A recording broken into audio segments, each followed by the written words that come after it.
I'm a huge proponent of entrepreneurship because I think it's absolutely possible today. I think that you can outsource for almost anything, and there's no excuse for not knowing something because the information is out there. And it's about how driven, how proactive, how creative and innovative can you be to find that information. But that's kind of the beauty of it. And I feel like we're seeing these entrepreneurs, spawn out of nowhere. They're popping up everywhere. 16-year-olds coming up with whole campaigns that they're putting on and sending people to Africa. I recently was at a huge conference where he was 9 years old when he came down with cancer, I think, when he was 9 years old. And at 12 years old, he realized that his family was struggling because they didn't have the finances. Such a fascinating story, so inspiring.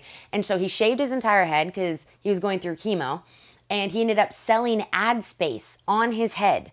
He went on eBay and he said, I'm going to sell ad space on my head. And of course, all the news cameras, showed up, and he ended up raising all this money to pay all of his medical bills and ended up beating cancer. And he is so inspiring. At 12 years old, he's now started an entire nonprofit, an entire following of all these kids saying, age doesn't matter anymore. So what if I'm 12? I have access to the internet. I have access to social networks. I think if anything that you're seeing, 50-year-old CEOs freaking out because all these young kids, they need them on board now for all the marketing, because marketing is absolutely in the hands of youth today, especially with technology.